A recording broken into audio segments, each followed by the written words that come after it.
Assalamualaikum warahmatullahi wabarakatuh. Izin memperkenalkan diri, saya Citra Khairunisa dengan NPM 2213023064 kelas 5A dari program studi pendidikan kimia Universitas Lampung.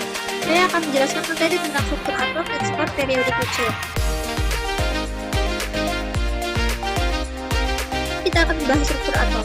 Struktur atom sendiri terdiri dari inti atom atau nukleus yang berisi proton bermuatan positif dan neutron bermuatan netral, serta elektron bermuatan negatif yang bergerak mengelilingi inti dalam kulit elektron. Dapat kita lihat pada gambar. Di sini ada proton, yang adalah elektron, nukleus ini yang berisi proton dan neutron. Sifat-sifat partikel penyusun atom seperti muatan listriknya, yaitu positif untuk proton dan negatif untuk elektron, serta netral untuk neutron, dan massa relatifnya mempengaruhi struktur atom dan perilaku kimianya. Atom memiliki inti yang padat dan berat yang terdiri dari proton dan neutron, sementara elektron berputar mengelilingi inti dalam cangkang yang menentukan ukuran atom dan sifat kimia.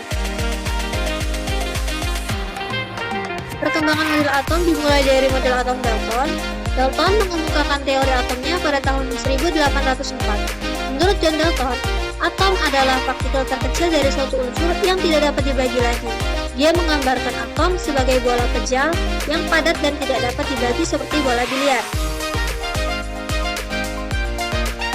Dalton percaya bahwa semua atom dari suatu unsur memiliki sifat dan massa yang sama, sedangkan atom dari unsur yang berbeda memiliki sifat dan massa yang berbeda.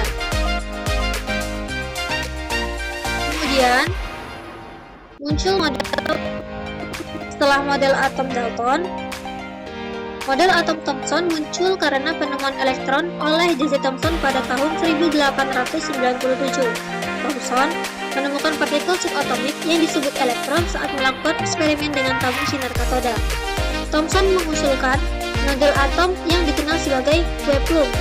Menurut Thomson, atom adalah bola kejal, bola positif yang diisi dengan elektron yang tersebar di dalam seperti kismis dalam kue plum.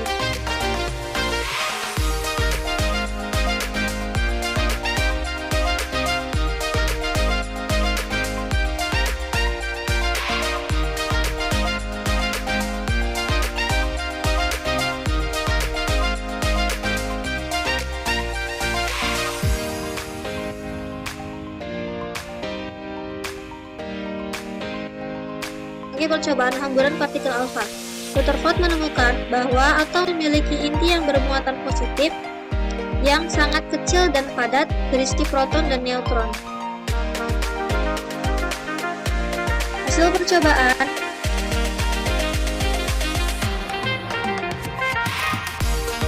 bahwa sebagian besar partikel alfa lolos tanpa pembelokan yang signifikan. Namun, beberapa dipantulkan kembali. Berdasarkan temuan ini, Rutherford menyimpulkan bahwa atom harus memiliki inti yang sangat kecil, padat, dan bermuatan positif di tengah atom yang dikelilingi oleh ruang hampa dan elektron yang bergerak di sekitarnya. Setelah model atom Rutherford, model atom Bohr muncul karena adanya kebutuhan untuk menjelaskan fenomena yang tidak dapat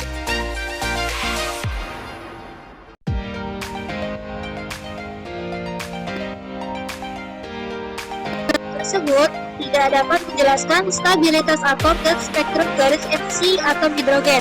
Niels Bohr kemudian mengusulkan model atom yang lebih maju pada tahun 1913. Dalam model atom Bohr, atom terdiri dari atom yang mengandung proton dan neutron yang diisi oleh elektron yang bergerak.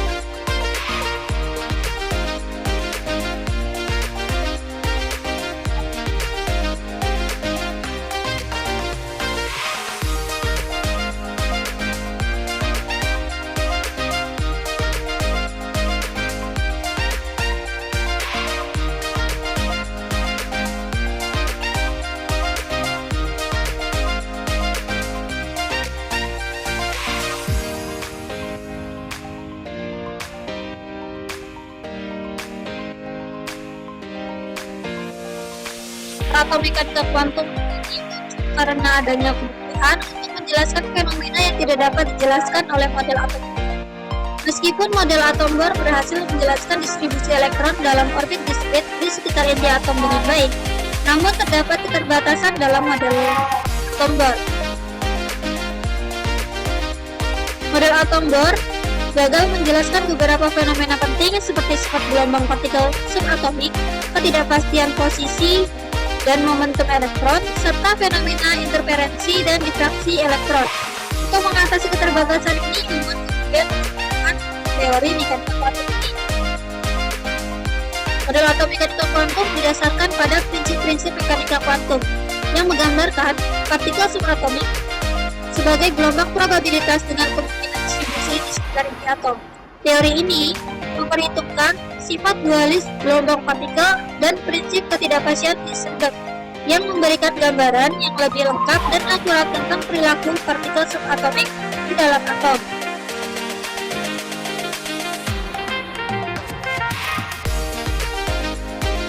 Bahwa atom bukanlah bola pejal, melainkan memiliki struktur internal yang kompleks, dari model atom Dalton yang sederhana hingga model terlihat yang mengungkap inti atom, dan model Bohr yang menggambarkan elektron dalam orbit. Akhirnya, model atom mekanika kuantum menggambarkan elektron dalam orbital sebagai probabilitas keberadaan di sekitar ini.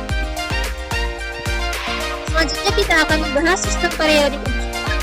Sistem periodik unsur ini adalah cara untuk mengelompokkan unsur berdasarkan sifat-sifat kimia.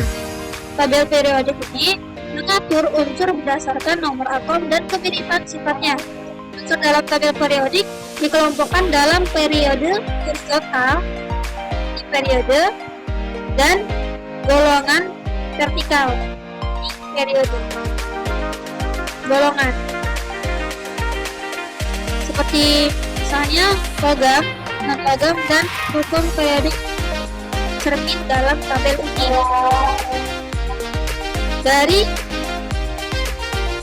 atom H sampai R ini, hidrogen ke bawah itu merupakan golongan. Li atau litium sampai ke Ne atau neon ini merupakan gas. Jadi di sini ada berbagai macam bahkan sifat-sifat dari masing-masing atom tersebut.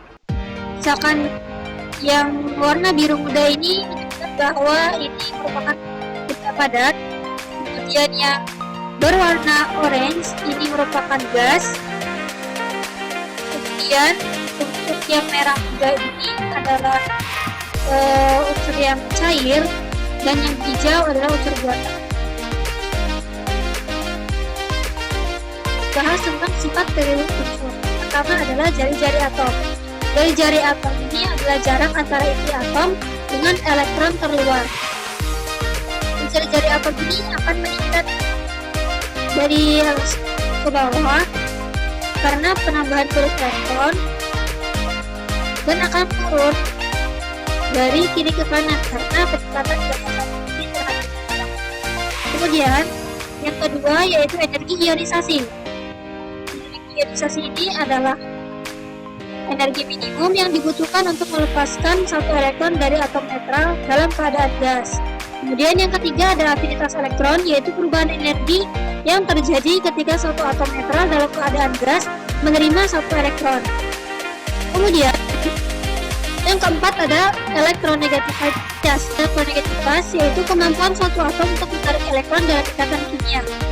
Elektronegativitas meningkat ke kanan periode karena peningkatan gaya tarik inti terhadap elektron, dan menurun ke bawah golongan karena elektron terluar lebih jauh dari inti. Kemudian yang kelima ada elektronegatifan. Itu adalah kemampuan suatu atom untuk melepas elektron dalam ikatan kimia. Elektronegatifan akan menurun ke bawah periode karena peningkatan gaya tarik inti terhadap elektron, dan akan meningkat ke bawah golongan karena elektron terluar lebih jauh dari inti. Kemudian yang keenam yaitu sifat logam. Sifat logam ini seperti kilau, konduktivitas, dan kemampuan ditentang. Kemudian yang ketujuh adalah sifat non-logam. Sifat non-logam ini seperti tidak berkilau, isolator, dan mudah pecah. Kemudian ada titik leleh dan titik didih. Di mana suhu suatu zat berubah wujud dari padat menjadi cair, dan dari cair menjadi gas. Titik leleh dan titik didih ini akan meningkat dari atas ke bawah di bagian golongan, kemudian akan menurun dari kiri ke kanan suatu periode karena gaya antar golongannya lebih lemah. Kemudian yang terakhir ada kereaktifan, yaitu kemudahan suatu unsur untuk bereaksi dengan unsur lainnya. Terdiri dari inti bermuatan positif dengan proton dan neutron, serta elektron bermuatan negatif yang mengelilinginya, menunjukkan pola berulang dalam sifat kimia dan fisika yang disebut sifat periodik. Tren ini, seperti jari-jari atom dan energi ionisasi, dipengaruhi oleh interaksi inti elektron dan jumlah kulit elektron, memberikan dasar untuk memahami sifat periodik. Jadi di sini ada contoh soal. Contohnya adalah jelaskan mengapa logam alkali golongan 1 cenderung sangat reaktif, sedangkan gas mulia golongan 2 cenderung tidak reaktif.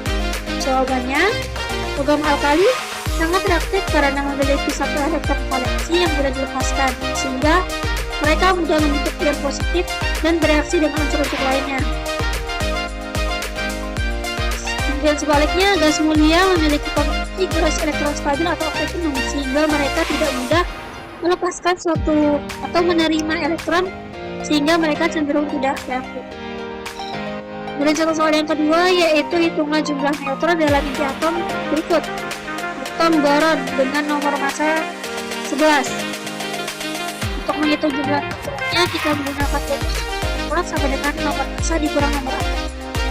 Nomor atomnya 5 dan nomor massanya 11, jadi 11 dikurang 5 sama dengan 6. Jadi nomor atom boron memiliki 6 neutron dalam intinya.